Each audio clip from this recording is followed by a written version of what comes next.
Bulatkan tekad, kuatkan hati, negeri ini memanggilmu kawan. Belajar, bergerak, berbagi untuk negeri, guru penggerak majukan pendidikan. Guru penggerak menghamba pada murid, kreatif rancang pembelajaran. Hargai potensi, tingkatkan prestasi, lahirkan profil pelajar Pancasila. Belajar, bergerak, berbagi untuk negeri, kita menjalin kolaborasi.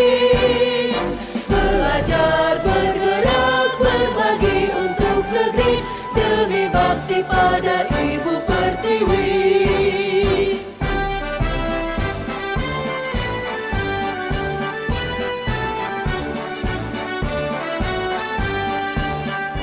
Bulatkan tekad, kuatkan hati, negeri ini memanggilmu kawan.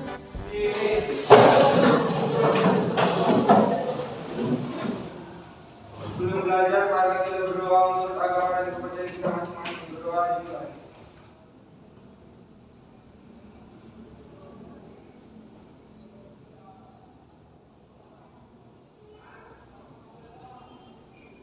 Amin, doa selesai. Kepada Bapak Guru kita beri salam.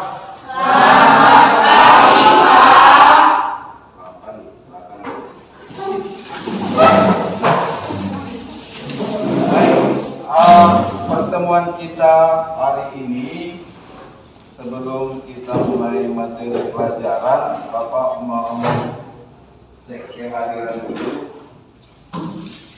Yang pertama Aditya, Ahmad Rizuli, data. Kenapa nggak datang ini? Ada keterangan. Anggi, Berbagi untuk negeri, guru penggerak majukan pendidikan. Guru penggerak menghamba pada murid, kreatif rancang pembelajaran. Hargai potensi, tingkatkan prestasi, lahirkan profil pelajar Pancasila.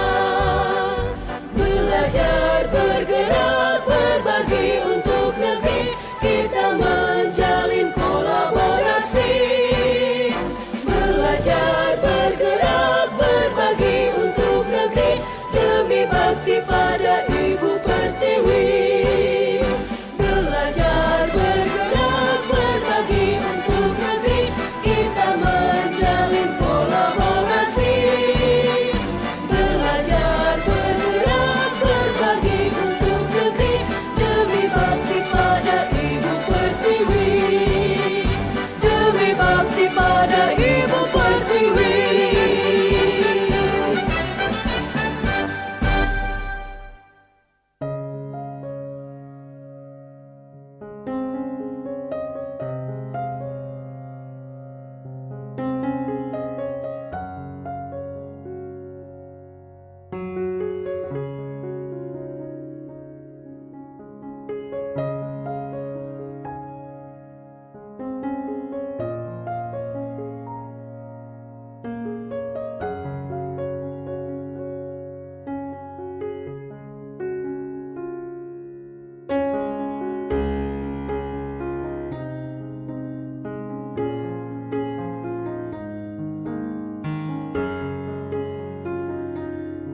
Nah, itu tujuan pembelajaran kita untuk pertemuan hari ini.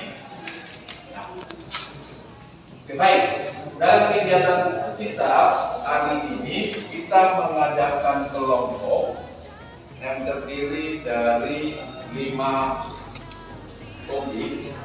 Sekarang bentuk ke kelompok masing-masing dengan tertib. Ayo kita jaga untuk Indonesia, bersatu dalam perbedaan, berpegang tangan dan berlari, singkirkan egomu oh kawan, demi negeri ini.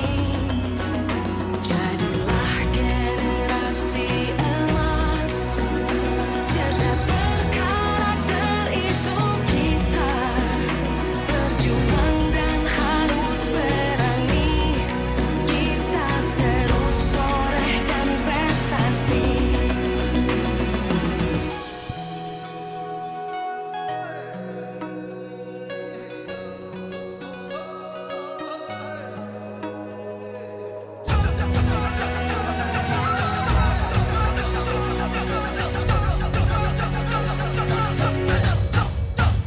Kita belajar Pancasila, kita bernafas dalam sila-silanya. Kita belajar Pancasila, ayo kita jaga untuk Indonesia. Kita belajar Pancasila, kita bernafas dalam sila-silanya. Kita belajar Pancasila, ayo kita jaga untuk Indonesia.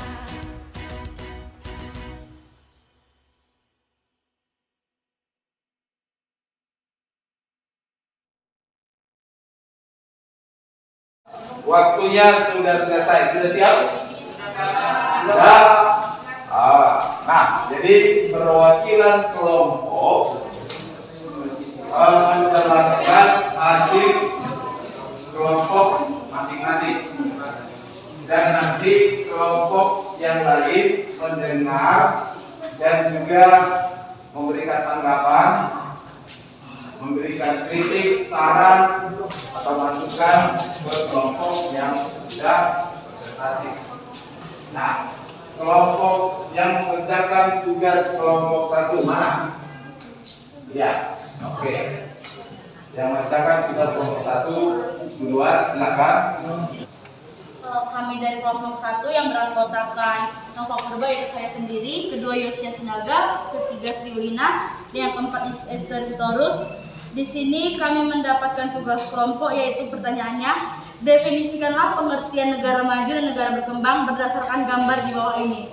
Gambar yang diberikan Bapak TSS. Menurut kelompok kami, sesuai dengan gambarnya, negara maju merupakan negara yang memiliki teknologi tinggi dan tingkat perekonomian yang sudah merata. Dapat dilihat dari 4 gambar tersebut, penggunaan alat inovatif yang sangat membantu dari sektor perekonomian negara maju yang memiliki aspek ekonomi, sosial, dan demografi yang lebih pesat dibanding negara berkembang. Contohnya, negara maju yang membajak sawah menggunakan traktor dan penanaman sayur dengan teknik hidroponik. Dan yang kedua, menurut kami, negara berkembang, yaitu sesuai dengan gambar tersebut, kita dapat melihat kesimpulannya bahwa negara berkembang ialah negara yang tingkat kesejahteraan penduduknya masih dalam sifat tengah atau berkembang. Negara berkembang memiliki aspek ekonomi, sosial, dan demografi yang lebih rendah dibanding dengan negara maju. Negara berkembang yang masih menggunakan teknologi manual dibanding negara maju. Contohnya membajak sawah yang masih menggunakan tenaga manusia, yang dapat dilihat juga dari pemukiman yang masih kumuh dan tidak merata. Sekian dari kelompok kami, terima kasih. Oke, berikan tepuk tangan.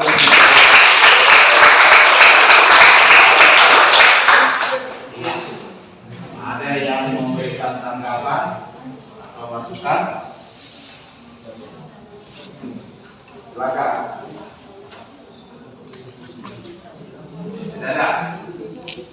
Oke. Yang kelompok 2 Yang mencatat kelompok 2. Kami dari kelompok 2 yang beranggotakan Kristi Binti, Muhammad Sadial, Putri Warna, dan Panji Beribu. Menurut kami, negara maju adalah negara yang berhasil mencapai target pembangunannya. Sedangkan negara berkembang adalah negara yang tingkat kesejahteraan penduduknya masih dalam tahap menengah atau sudah berkembang.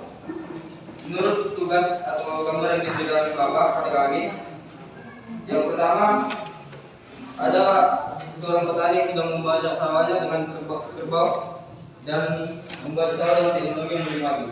Menurut kami, gambar yang pertama adalah tuntut teknologi yang masih terbatas dalam membuat sawah menggunakan hewan, dan yang tergolong di dalam negara berkembang dan teknologi yang sudah maju dengan menggunakan alat.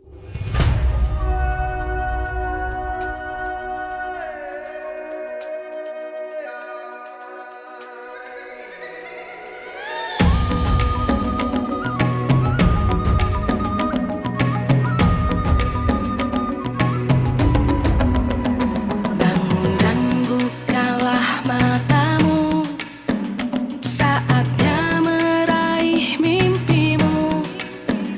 Arahkan pandangan ke depan, Tuhan kan menuntunmu. Sadarilah masa berganti, tantangan kan kita hadapi, bergandeng tangan untuk negeri era kita. Jadi dapat kita simpulkan di sini apa karakteristik negara maju tersebut. Karakteristik negara maju dari segi perekonomian, di mana pendapatan per kapitanya tinggi, kemudian pertumbuhan ekonomi tinggi, aktivitas perekonomian utama pada bidang industri dan jasa, hasil kegiatan industri sebagai komoditas ekspor. Kemudian di bidang kependudukan, angka pertumbuhan penduduk per tahun rendah, angka kematian penduduk per tahun relatif rendah, usia harapan hidup relatif tinggi, tingkat pendidikan penduduk relatif tinggi, dan tingkat pengangguran rendah. Nah, kemudian dari segi teknologi, bahwa produk teknologi di negara maju untuk meningkatkan produktivitas sumber daya manusia dan industri, dan penguasaan teknologi itu mendukung produktivitas ekonomi di negara maju. Nah, persebaran negara-negara maju itu ada di setiap benua, yaitu benua Eropa, ada negara Inggris, ada Prancis, Belanda, seperti tadi yang sudah dijelaskan oleh kelompok. Di benua Asia, di Amerika, Afrika, dan juga di Australia. Nah, karakteristik negara berkembang yaitu juga tadi kelompok sudah menjelaskan apa karakteristik negara berkembang dari sudut perekonomiannya, dari kependudukan, dan juga dari teknologi.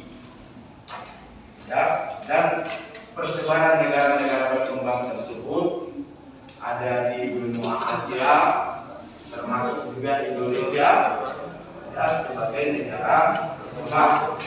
Di benua Amerika, khususnya Amerika Selatan, juga di Afrika. Oke, demikian pertemuan kita hari ini. Dan apa yang sudah kita pelajari hari ini semoga bermanfaat dan juga menambah ilmu pengetahuan kita. Ya, cukup sekian. Atau sebelum kita tutup, ada pertanyaan sampai di sini? Ada yang kurang jelas? Sudah jelas? Oke, baik. Nah, kita tutup pertemuan kita hari ini. Kita sambung sampai jumpa besok atau di pertemuan berikutnya. Baik, terima kasih. Selamat pagi.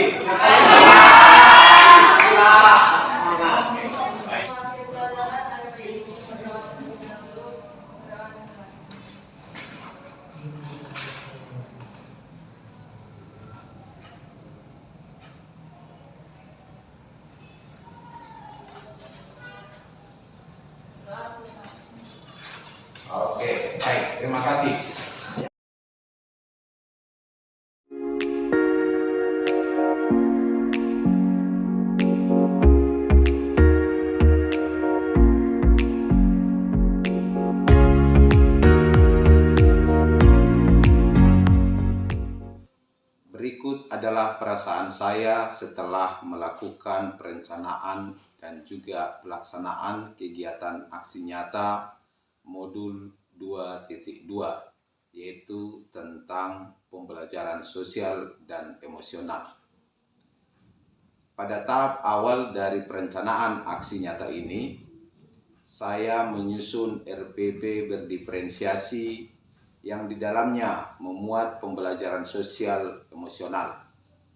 Saya meletakkan PSE pada bagian pendahuluan dan bagian inti. Pada tahap pelaksanaan, saya melihat siswa-siswi lebih antusias dalam mengikuti kegiatan pembelajaran. Selain itu, siswa-siswi juga terlihat bersemangat dalam mengikuti rangkaian pembelajaran di kelas. Dengan teknik penerapan stop, siswa menjadi lebih rileks, lebih fokus dalam mengikuti kegiatan pembelajaran. Dengan teknik kesadaran sosial dan berempati, siswa dapat lebih peduli terhadap orang lain di sekelilingnya. Walaupun teknik stop adalah hal yang baru bagi mereka. Rencana perbaikan yang akan saya lakukan ke depannya adalah saya akan selalu menerapkan pembelajaran berdiferensiasi dan penerapan kompetensi sosial dan emosional. Ada banyak teknik yang saya dapatkan dalam mempelajari modul-modul guru penggerak, dan saya akan mencoba menerapkan pembelajaran tersebut untuk dapat membangkitkan semangat belajar siswa dan meningkatkan kompetensi sosial dan emosional siswa. Demikian yang saya lakukan dalam aksi nyata modul 2.2 tentang pembelajaran sosial dan emosional. Salam guru penggerak, guru bergerak, Indonesia maju. Salam sehat, horas, horas, horas. Kita